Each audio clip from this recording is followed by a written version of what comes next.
اساسا که مونږ روان یو استانبول ته د استانبول څادر باندې ورکوټ غونډه پیټې راجوړو ګران ملګرو د سوات او بیا د استانبول څادر چې کوم هغه په ټول خیبر پختونخوا پاکستان کې او د پاکستان نه په بهر هیواد کې هم چې کوم هغه زیات مقبول د استانبول دغه څادر په هم تاسو ته ښایو چې هغه جوړېږي څنګه او دلته کې دغه خلکو روزګار څنګه روان د منځورې نه نورخاته اړخ ته اسلامپور د شپږ 7 کیلومترو فاصله کې پروت دی ښي لاس ته چې کوم دی دا چې زه کوم ځای کې ولاړ یم نو ښي لاس ته چې کوم دی مرغزار دی او تاسو په دې بورډ باندې هم وګورئ مخامخ به موږ دغه ته ځو دغلته کې شپږ 9 کیلومترو په فاصله باندې اسلامپور موجود دی دغه اسلامپور کې به موږ په څادرو باندې دغه پیکیج راجوړو راځئ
زمون خان شیرینه او دې بګي کې قسمونه شته په دې کې د ګډو وړي دا هغه موږ سمبال کړو دا د ګډو سمبال کې او هغه نه بیا څادر جوړ شي هغه څادر تقریبا د 1000 روپۍ نه والا د 25000 روپۍ ور باندې کې یو څادر تیارېږي صحیح څه پورې تیارېږي صحیح دته نور لا و دا چین نه وړي نه وړي هغه یو مختلف وړي دا هغه نم څادر او شال نه او پټي پړونی دا جوړ شي هغه د استعمالي اسکافونه چې جوړ کړو صحیح او یې نه دا تیار تار موږ راوړو صحیح نو کاروبارونه هوټل کې ډېر ښه دي خو د سرمایدار سړي لپاره پیسې زیاته هغه دي نو په تقریبا دیاربار کسان دي صحیح دیاربار خو دیاري کوي او که 500 واغسته او که 100 واغسته او که 1000 واغسته او که 2000 واغسته هغه خپل لاس مزدوري پوره کار دی بل چې کوم غټ کارخانه‌دار دی هغه بیا اشتراک کوي هغه لکه پیسې هغه بیا ګټي ډېره صحیح د دې نه په خبر کما په خپل موړي دي مردان ته موړي دي لنډ کوتل ته موړي دي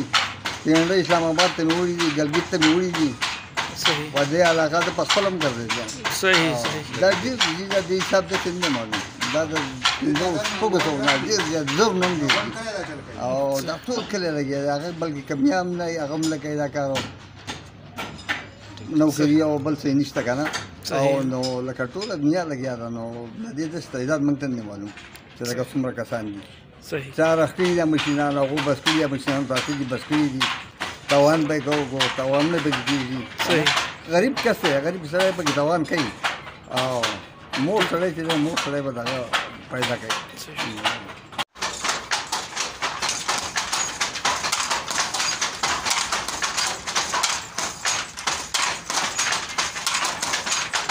تاسو نوم څه دی جی کامران دا زما خو لږ وخت کېږي د شپږ میاشتې کېږي دا خو بس په ډېر وخت نه یو 15 کال نه راځي بس هغه یو کال د دې ګرمۍ ته میاشتونه کې ذهن کې مکمل کار کوي. صحیح صحیح. دې کې خو بس مختلف دي که نه لکه اوس دا لکه لیډیز کا شاید نه دي اوس هغه چیزونه هغه نارینه دي لکه په دغه کې مختلف بیا وړۍ راځي لکه صحیح.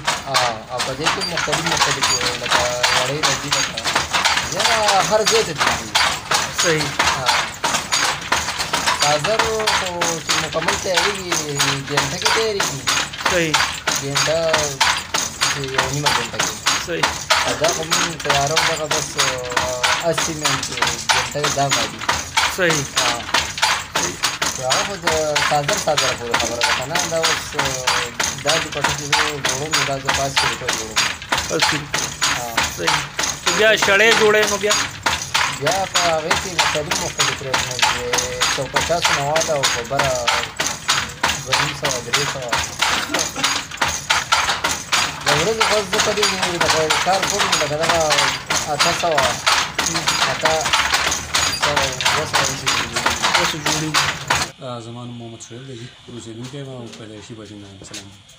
دا چې ریټس او کوالټي ان کوالټي ډیپینډ ده او ایز ویل ایز ان امبرایډري ډیپینډ ده. لکه امبرایډري مختلف امبرایډري دي. په دې کې زموږ سره سواتي امبرایډري ده، بلوچي ده او لاهوري ده، ملتاني امبرایډري پکې ده. د هر امبرایډري ځانه جدا جدا د هغې د سټیچنګ پیسې دي او د شال د سټپ پیسې دي. په دې کې زموږ سره راځي 4 کوالټي راځي. یو راځي 48 شال، یو راځي 52 شال، یو راځي 64 شال، یو راځي 72. دا د وول کیټګري ده خپله. نو په دې 4 سټپونو بیا مختلف پرایسونه دي. بیا په دې باندې په دې پرایسونو کې بیا د وول کم د شال پرایس چې په هغې باندې بیا د کار مختلف پرایسونه راتلی شي. لکه بعضې پرایس داسې چې هغه شال په هغې باندې موږ ګلکاري وکړو نو دغه تقریبا 350-400 رینج نه واله تقریبا داسې د 12000 روپو پورې موږ په شال باندې ګلکاریانې کوو او دا بیا ډیفرنٹ ریټونه زموږ سره په هغې کې جوړېدلی شي. ان اوورال پاکستان باندې خو جو پاکستان خو الریډي زموږ خپل کنټري ده نو دې کې خو هر سیټي ده الحمدلله زموږ د سلامپور سواتي شال نه چې دي هغه پرووایډ کېږي. د هغې نه علاوه زموږ سره په خپل ځاني باندې زموږ سره رشین داسې کسان شته چې هغه زموږ نه په هول سیل باندې مالونه غواړي.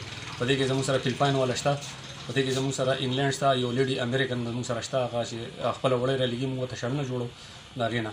او زموږ شالونه هم زیاتره سکارپونه بهر ملک کې زموږ زیاتره سکارپونه پاپولر دي نو هغه چې دي. او چې دا موږ دلته ساده کاریګر موږ ساده شال تیار کړي.